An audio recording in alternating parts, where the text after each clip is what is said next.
So I'll just take us on a brief detour here, right? And this is 2011 ST module, and I think I speak for all of us when I say that the question B5, yeah, is similar to what we are doing just now.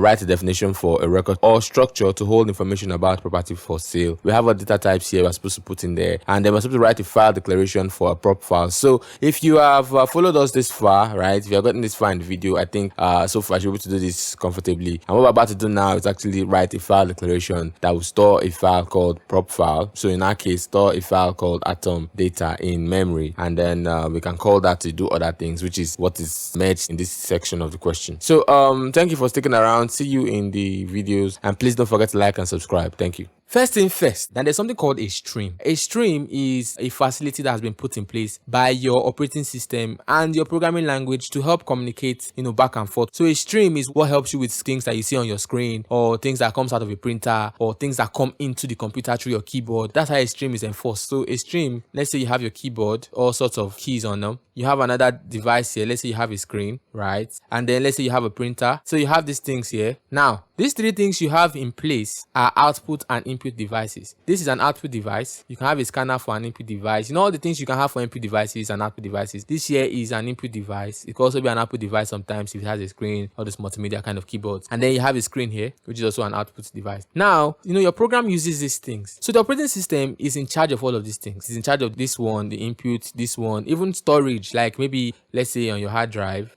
So on your hard drive, you can write into it, you can read from it. So access to all these things are controlled by your operating system. So what has been put in place is a stream. So this is your program. And your program wants to make use of all of these things. So let's say your program wants to store file on a disk. Your program wants to read file from a disk. Your program wants to send something to the screen. Your program wants to take something from the keyboard, right? And your program wants to print a file. Whatever your program wants to do, the facilitator for that is the operating system. And the operating system has provided us with something called streams. So with streams, we can jump on all those things and use them while using your program to make use of all these devices. So we see that most of the time we are using out, and when we start our code, the ritual we perform is to put IO stream. So that's input output stream. We are given this library to our program to be able to make use of these streaming operations that we've been provided with. So it is this one that takes care of how things are passed to the screen, or how things are received from keyboard, or how things are sent to a printer.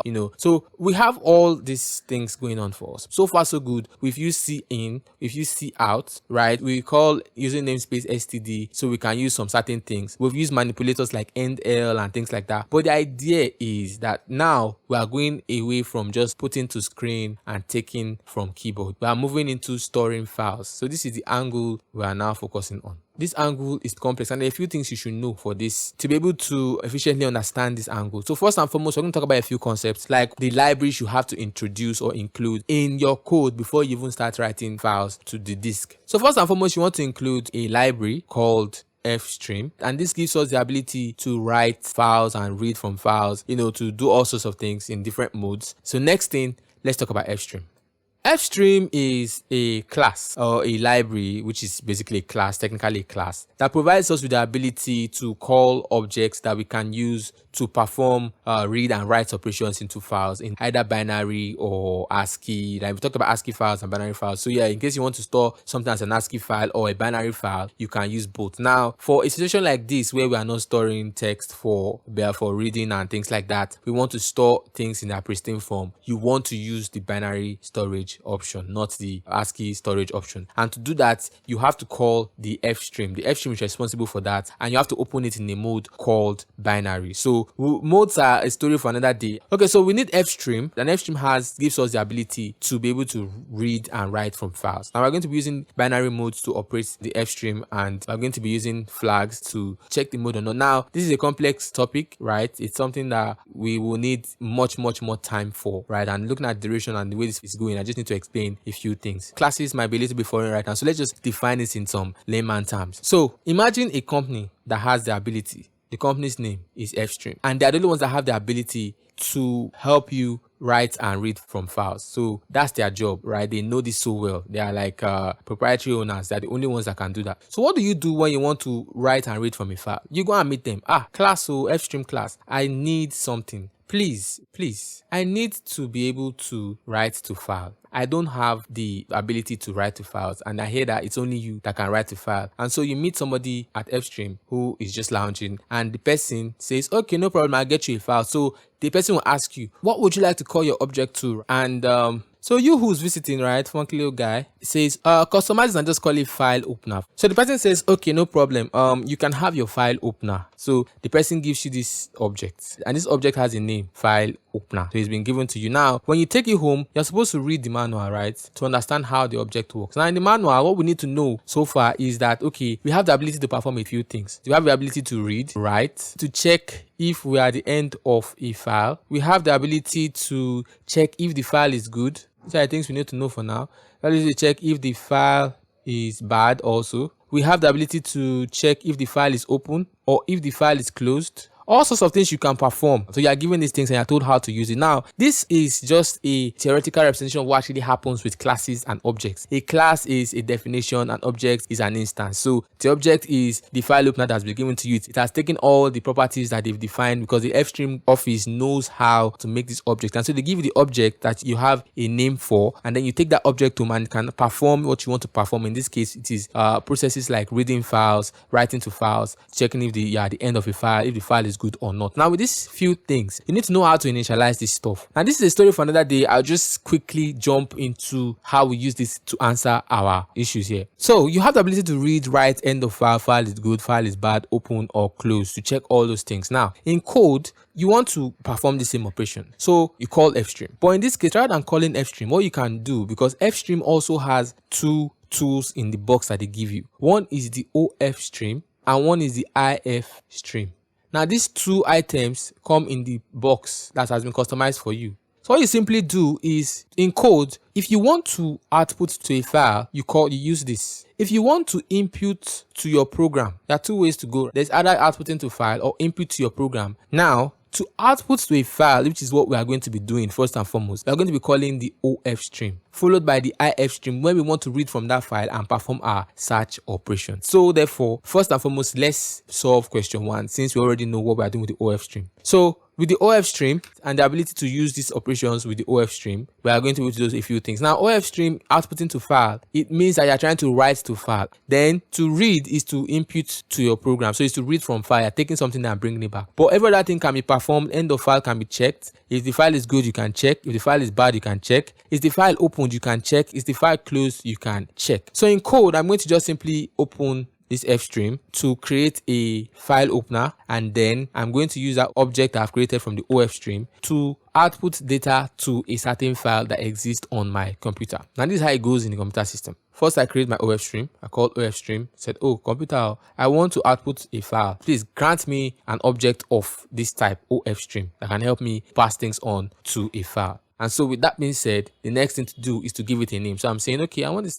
thing to be file opener, whatever you want to call it. And then I've created it. Now that I've created that object, since it has come, it has arrived, I'm going to be able to use things that the manual has prescribed that I can use. So I want to use the write function that this object comes with, which are these things and that's so much more, to open a file that is on my computer where I want to be storing stuff. So I would have created a file on my computer called atom data, and I'm going to store something inside. So first and foremost, I'm going to say file opener, and I'm going to call this open function to open a certain file. And this is how the syntax goes: file opener dot open.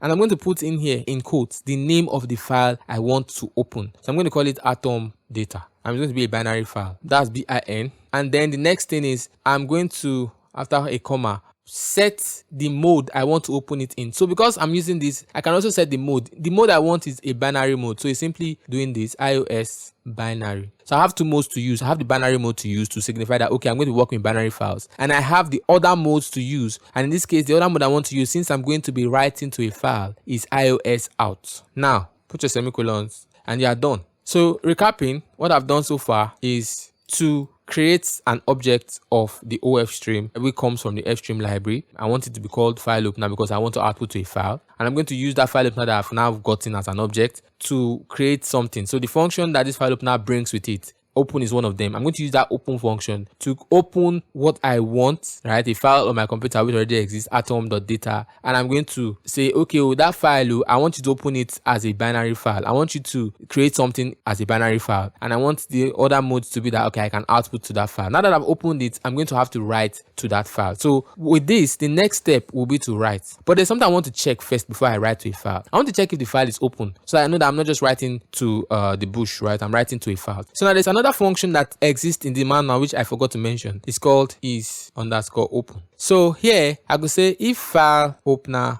dot is_open, because the functions always have brackets, remember. So now if it's open, this one returns true, else if it's not open, it returns false. So if it's open, which means it is true, I want you to do something. So I'm going to say file opener dot write. I want to write to a certain place, and the size of what you're writing I will give you, but that's later on. We'll see that in a minute. Now else, I want you to print out something to me. So print out to screen that an error occurred, file not opened. So recapping, if file is opened, which is true, run this. Else, if file is not opened, run this. So let's recap. I create an object, file opener of the type Fstream, to output to a file. I use that file opener to open this file, atomdata.bin, and I want to open it in the mode of binary and also the mode that I can output to it. There are many modes to follow, but for now, let's just look at these two. Then I'm saying if the file, this object, if the function of this object, which is to check if the file is open or not, returns true, then file open.write, write so and so to that file. Otherwise, give me an error occurred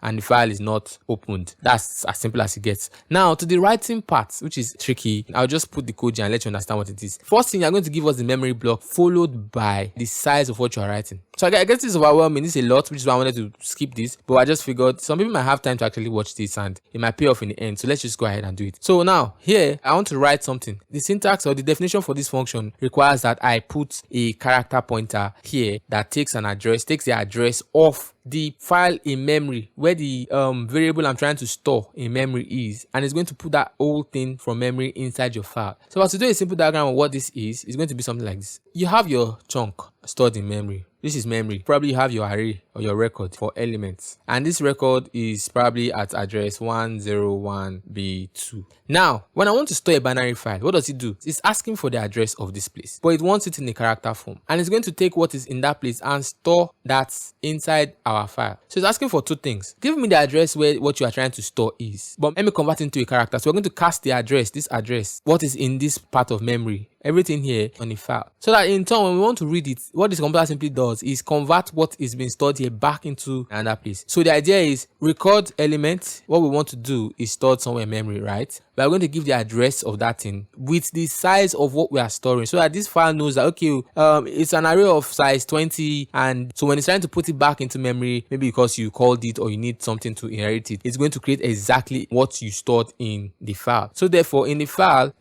you are going to have two things stored. You're going to have the whatever is in memory there, followed by the size of that thing, and two of them are going to be put together to recreate this file when you need it in the future. So in the future, you use the read operation to take it and put it back in your program. So that's the idea of this, write and read. Now they follow the same syntax, just that you have to understand which is which. So let's just quickly write down the syntax so we can move on with other things. File open.write, I'm going to typecast it. So to get an address, remember, to get an address of a point of any variable, you put the ampersand symbol. That's basically the address of it. Ampersand symbol followed by the identifier name. Then you typecast it, right? Star, you can bracket this one or bracket this other one, and then you put ampersand, and then what are we trying to store? So in our case, what we're trying to store is the array of these elements, this atom data. I'm going to store this in memory. So simply what I'm going to do is simply to put that name in here. So ampersand atom data, comma, the size. What's the size? So the atom data is in an array of size 100, and of which each block of that array has a definite size. So if you have an array of an integer, for instance, maybe integers take 2 bytes on your computer, and you have an array of an integer that has 10 elements inside. That means that each of those blocks will all occupy 2 bytes. So the array at the end of the day will take what? 20 bytes, because it's 2 times 10. So same thing applies here, right? You've done this, but you want to insert the size. Now there's a simple function to check the size of anything, which is basically size of, then you can pass the thing into it. So now it's not size of atom data, it's size of element. Now Size of element is what? Size of element on its own is probably a small thing, but because we are sending in an array, we want to ensure that the size of the whole array is what we are counting for. So what we can do, right, is to multiply the size of element by the size of the array. So yeah, you have this size of element star 100. Now that we've done this, we've created our file and we've written to the file this atom data, and we have sent in the size of what we are storing. This size and this memory block that we are keeping are the two things we are giving to the file open object, which is going to write that into a file, and the file will be atomdata.bin. So this file right here will be probably .bin. So I think that does it for this, for the first leg of this. But yeah, we can just move on to the next thing, which is reading the file, and then we are going to search. Now this is also complex, but yeah. See you in part 4, and please don't forget to like and subscribe. Hopefully we'll be done in the next part. So yeah, thank you. Bye.